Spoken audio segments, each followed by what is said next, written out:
Welcome to the Pacific Northwest, where it has become one heck of a hot day because the wind is shut off. And welcome back to Scotomaville.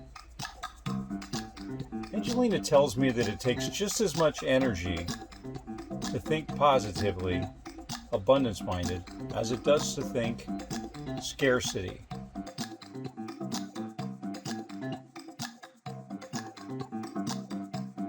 Have you ever noticed that people can have different points of view about the same exact thing? Gary Larson did an excellent job of pointing that out.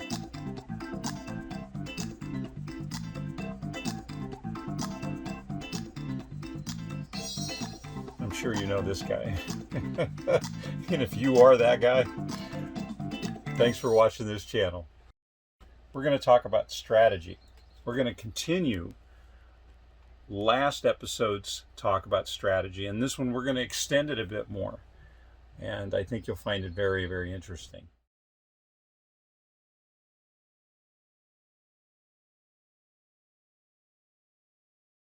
It's lunchtime, and we're going to have a game of what we call hoppers. The object of the game is for me to advance all of my pieces across the board to occupy all of these spaces, while Angelina moves hers to this side. We're trying to swap sides. First one to finish all the pieces into the camp wins. The difference between this game and many other board games is that there's no capturing. You're challenged with spotting opportunities, and whoever sees the best opportunities wins. That's just like being an entrepreneur in the market. You're not out to conquer. It's not conquest. It's opportunity recognized and seized. In this move, I've used my pieces to build a bridge, and I'm borrowing Daniel's to extend it. So I'm going to hop over here, and then I'm going to hop over here, and then I'm going to hop here, and then hop here, and then there I am. Multi-hops. And what Angelina didn't see is my next move was to jump to here, to here, to here, to here, back, right? So now I'm blocked from doing that, and I have to find another way around it. So I'll go from here and not get as far. Sometimes in strategy, you have to go sideways or backwards in order to move forward. So having careful thought and not always being reactive is really helpful. So I'm going to go back and then to the side. What? That looks sideways. I know. Sideways? From here forward to here, and then I go from here sideways, and then I can go to here. Right. So recognizing there's more than one way. Yeah, and you can advance by going sideways a couple of times. Mm-hmm. Big point to make about airstreaming. You can advance by going sideways sometimes.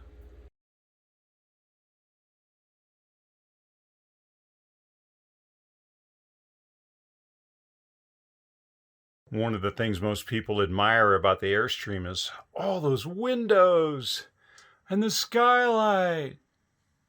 Just think about it. I gotta go clean that skylight again. Oh gosh. I gotta get on the roof. The whole roof is like this. One part of the Airstreaming life you can do at home is chores, exercise. As soon as you clean all the windows, you can just plan on the next rain shower. See? Little mud droplets.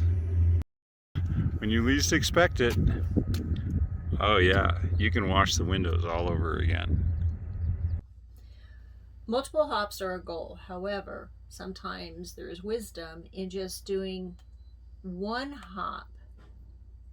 There are times when your best planning will fall apart, and even where you're going to stay will turn out you can't.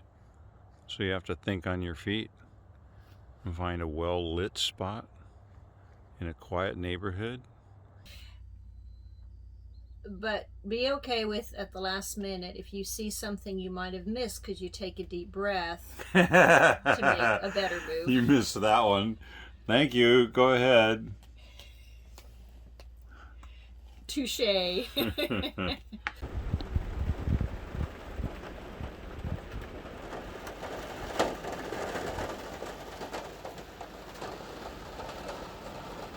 Our plan was to relocate today in order to take advantage of the wind and to get out on the river.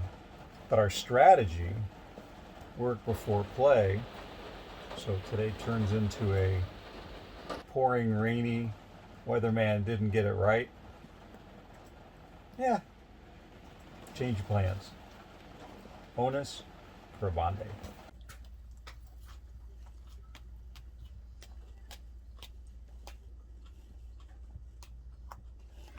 One of the aspects of developing a strategy is recognizing that the mobile lifestyle is mobile. You can move. That's why we're trying to teach you about hoppers and the strategy of that. In most cases, there are multiple opportunities, multiple ways to move. Having a fundamental strategy based on some core principles can really serve you well as you discover things you didn't expect. So we're having a 100-year historic high temperature period of days, like 105 to 114 in Hood River in the Gorge, or all of northern Oregon, southern Washington. Historic heat wave. And so obviously you can't be outdoors in a aluminum can at that kind of temperatures. Boondocking just does not work. So I've come up into the White Pass Cascade Trail campground. I was very fortunate to get a spot and barely get my butt in it. 30 feet trailer in a 24-foot slot. Yeah, that's a little maneuvering. And then life happens between your plans. As it turns out, the reason why this space was available, first come, first serve.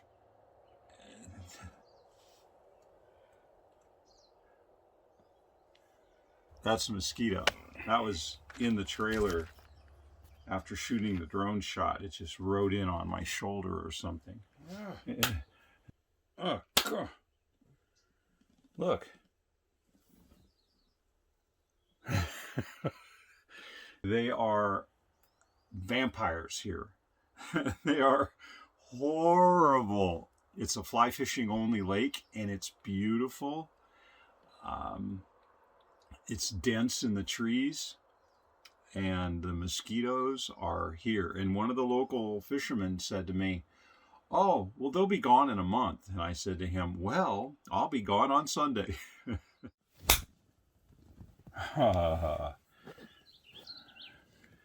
Yeah.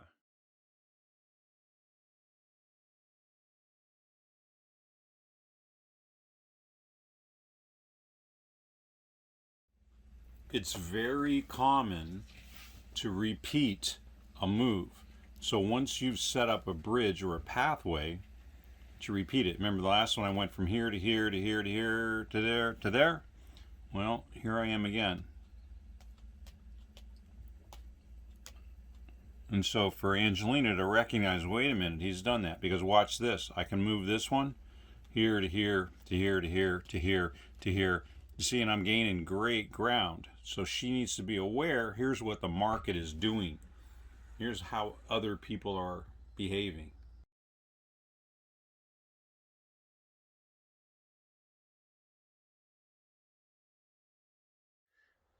So methinks that today is going to be a mostly indoor day, but it's not because it's raining. Well, it is raining. Mosquitoes are raining, as in control. Yeah, I think that's what I'm saying. So, yeah, hoppers, you gotta be flexible and you gotta look at your options. And since the battery's low, I can't actually edit the video. So what can I do? Well, single moves. I can shoot clips like this. We're boondocking, and there's 100% charge rate on the briefcase, meaning it's putting out 11.2 amps, 13.3 amp hours so far, 12.9 volts, 11.2 amps. Yahoo! We're up to 3/4 charge now. That, while the trailer is mostly in the shade. Yahoo! That is fabulous. While a very subtle breeze is coming in off of the lake below a ski area when there's a massive heat wave. Nice. Why in the world would that put a smile on your face? Think about all the moves on the board. Heat wave coming. Historic century heat wave. We need to get to higher altitude. Oh yeah, everyone's going to higher altitude. Everyone's going there. Find a place where not many people are going. Forgot about the mosquitoes. Put that aside. To actually get there in time, to get a place, to be able to fit the rig in, to figure out when the sun was going to come out and where I needed to have the solar briefcase. So position the Airstream so that it's in the shade, stays cool, gets cool overnight with the windows open. So count all those steps. I've lost track. Then to actually have it work out where the afternoon breeze comes through, you can see it blowing off the lake, coming down from the mountain. That's cool air, right? That's cool air coming through the rig while it's in the shade under the trees, with the solar actually collecting to recharge the battery so your refrigerator and freezer will stay cold. Do you hear that churning, rumbling, kind of like the refrigerator's gut? That's coolant running. There's enough voltage. That's a happy noise. Anyway, that's a long description, Alan Landis would say, of why's Daniel smiling? He did all the right moves with multiple hops to stay cool in a historic heat wave with minimal power. Anyway, I did good. That was a multi-hop.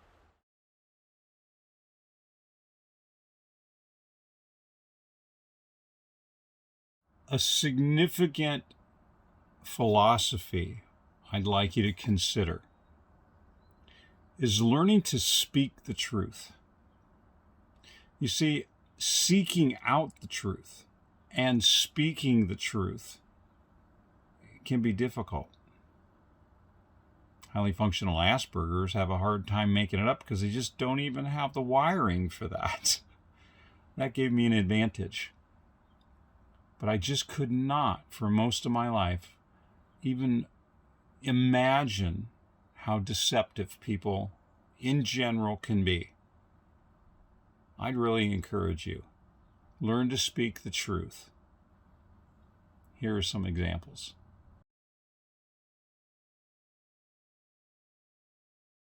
Part of what you should expect with a home on wheels is things like this just falling off.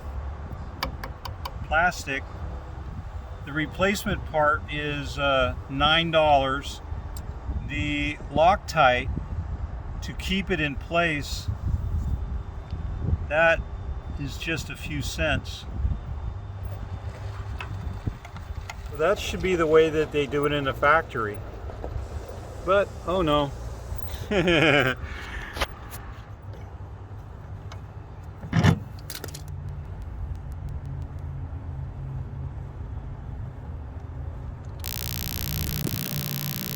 You put Loctite on one of these things that's made out of plastic, it breaks right off. And that's because when everybody's waiting in line, you just grab stuff and pull it. Yeah, that's not such a good idea, I guess. So I had to go buy a second metal handle to replace the one that I melted. See, I learned at a small expense. It was only 20 bucks. Discretion is the better part of valor.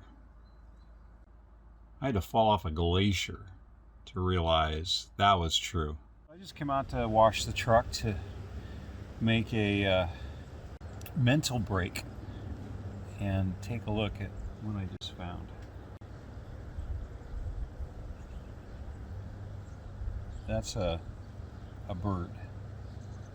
I have no idea how long he's been in there. It's pretty dry. That's brutal. That's life.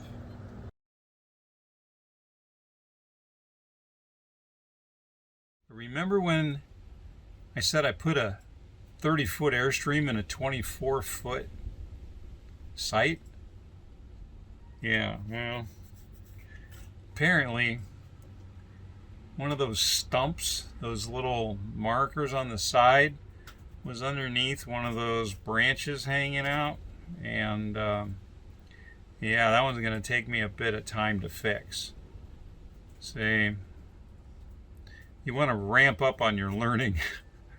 And that's what I mean about learning to speak the truth, is that most Airstream channels are going to tell you about the dream. Oh, it's all that great, in order to get views, in order to make some income.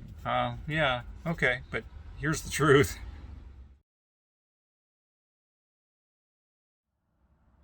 Here's an example of a spider making a bold move.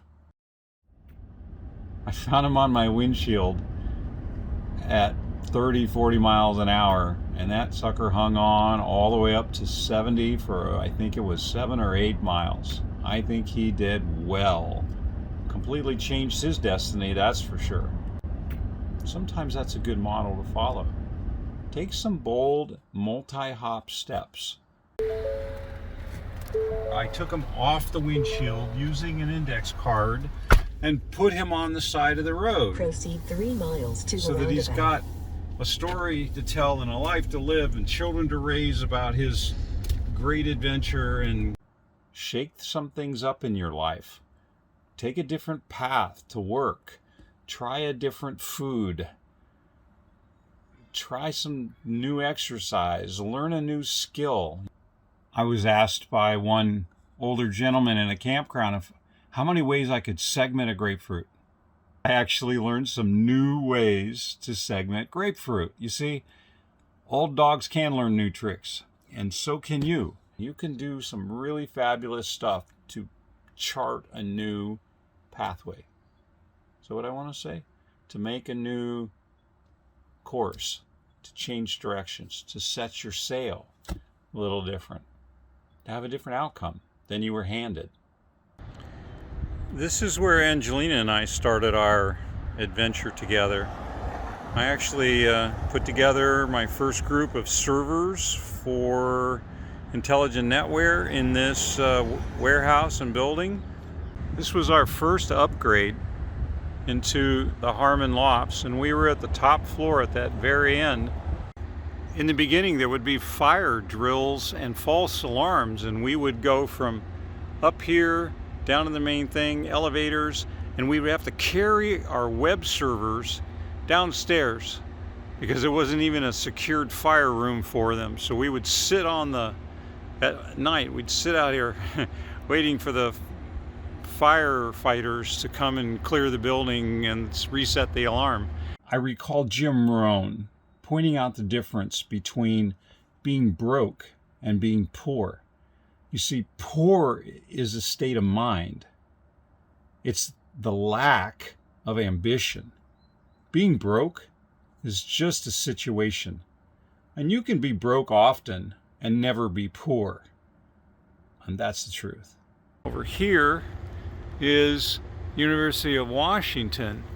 And we'd go into this room right here, which has a big Chihuly glass fixture, and we would click and click and click. In network marketing and in the RV market, selling the dream is the mantra they march to. To work when and where and how you want. I think you've seen examples of the things you still have to consider and the new skills you have to acquire in order to even pursue that dream. But I really want to encourage you, it's worth pursuing, because as you've heard me say, the greatest expedition you will ever undertake is that journey to self-understanding. Thanks for watching this episode of Scotomaville. I look forward to reading your comments and meeting you at one of our events upcoming. Thanks for watching.